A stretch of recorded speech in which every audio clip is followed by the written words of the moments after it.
Welcome to this week's video, and this week I've got myself another faulty Nintendo Switch, which isn't turning on.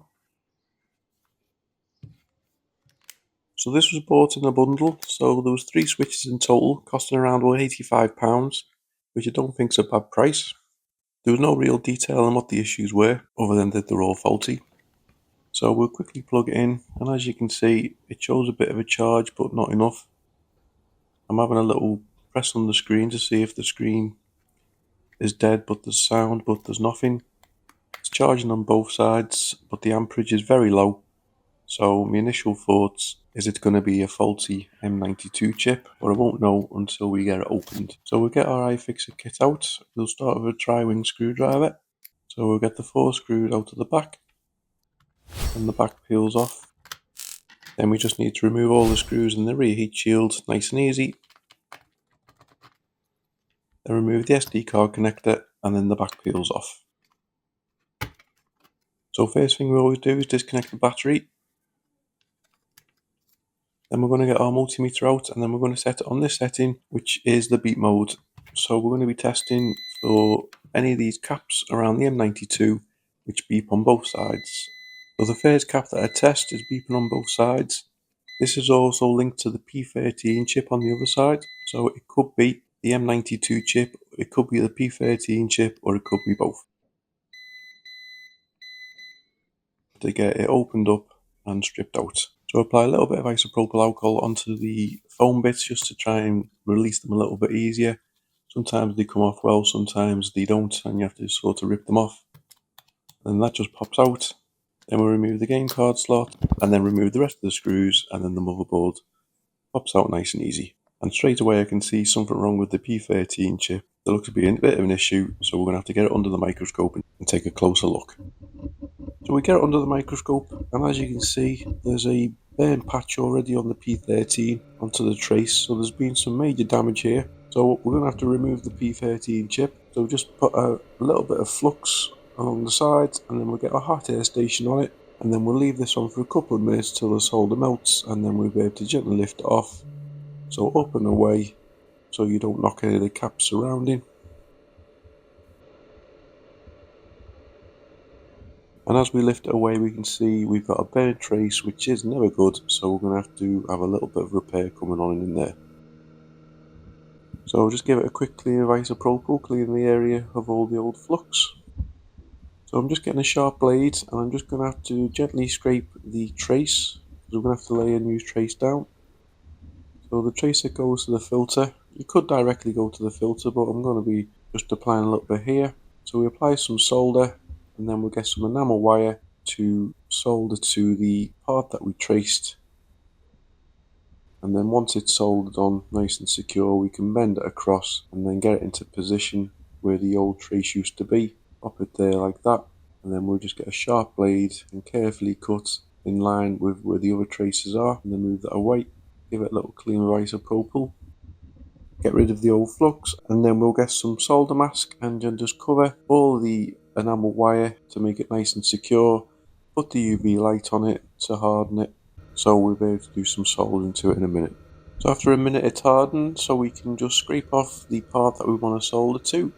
So just very careful with a blade, scrape it off, then we'll just get some flux on again, and then we'll get our soldering iron with a little bit of solder just to tin the pad, ready for the new chip to go on. Then I just add a little bit more flux, and I'm going to apply some new fresh solder on all the surrounding pads. So we just run it around. Be careful not to get too much in the middle, because you don't want to put loads on the earthing pad, and make sure none of the pads are joined to cause a potential short. So we just apply a little bit more flux, we'll apply the hot air again, and then we'll get the new P13 chip into place. So this is a new chip, bought from AliExpress.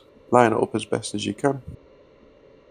And then once it's in position, we'll let it cool down, then we'll just hold it down with the tweezers, heat it up again, and any excess solder underneath should squeeze out of the sides. Remove the hot air, let it cool again, so the solder solidifies, and then once it's gone solid, we can add a little bit more flux, get our soldering iron, and remove any of the excess around the edges. We'll give it another clean of isopropyl. Now we're happy with the location of the chip, and we'll get rid of all the old flux. So we'll just go back to the M92 and give it a quick check, and as you can see there's no double beep on the cap, which was originally a fault, and there's no shorts showing on any of the other ones, so that says the M92 chip should be working fine. But there must have been a reason why it blew so bad, so I'm just going to have a quick look in the port, and then as you can see as I zoom in, we do have a pin which is slightly crossing over, so that pin must have touched the other one next to it and caused an almighty short, which caused the P13 to blow so badly, so we're going to have to change the USB port as well. So we'll apply a little bit of flux again, and then we'll get our hot air station and apply heat and just keep moving it around and round. It doesn't matter whether it's melting or not because it's coming off and going in the bin. So just keep it moving, only pull it off once the solder is completely melted. So you just keep gently giving it a wiggle and moving it around. Don't pull it because you will rip the traces. Eventually it becomes loose and then you can tease it off and lift it away. So once it's cooled, I'll apply a little bit more flux and then I'll just get some solder wick and do my best to remove the solder from the port legs. Some of them can be a little bit hard and more intense, so what you need to do is use a soldering iron and a hot air station, and then this will help to remove all of the old solder. This just helps for the new one easier. Do it quickly with isopropyl. We'll apply a little bit more solder again and then we'll retin these pads so that the new port has plenty to solder to. Clean it once more and then we'll just overhang it over the side. We'll apply plenty of flux. We'll heat from below now, and then once all the solder begins to melt, we'll be able to relocate the new port. So just give it a minute or two to start melting, then place the new port on. It should drop right into place. Push down with your tweezers and then remove. If you leave it on too long, it will melt the port. A little bit's not too bad, but you don't want to melt it too much. So keep holding it, and then once the solder's gone hard, you can remove it. So it's cooled down, we'll have a little look under the microscope, and as you can see, all the pins are nice and solid and all sitting in nice position. So if the outer pins are as good as this, then the inner pins should also be just as good. So we just need to apply a little bit of solder to the back. So flux first and then plenty of solder into the port legs. This will make the port nice and strong, so when you're inserting the USB-C cable over and over, you're not likely to be able to damage it and knock it out of position. Once more we give it another clean and then we're almost ready to test. So the motherboard back into the housing, everything reconnected, plug the battery in, press the power button and we get a no battery symbol, but that obviously means we've got a working switch, it's just got a flat battery. So I'll leave it for an hour or so, come back to it, we turn it back on, we get the Nintendo logo with blurry, and then we should be turning on, which we do, switch logo, and then there we've got a Nintendo Switch which is turning on. So fingers crossed, we've now got ourselves a fully working Nintendo Switch. We just need to do one more test. So here we are, we're going to dock it into the Nintendo Switch dock and then see what shows on the screen. And as you can see, I've got a blue screen, nothing's outputting, so we're not quite done just yet. So this filter on the front can cause a loss of video output. I did check it off camera, putting a probe either side and the beep either side, so it's not showing as faulty, but I thought what the hell, I'll swap it over anyway. So I took this one off, I got one off a donor board, which I'm assuming works, and I just resoldered that back on.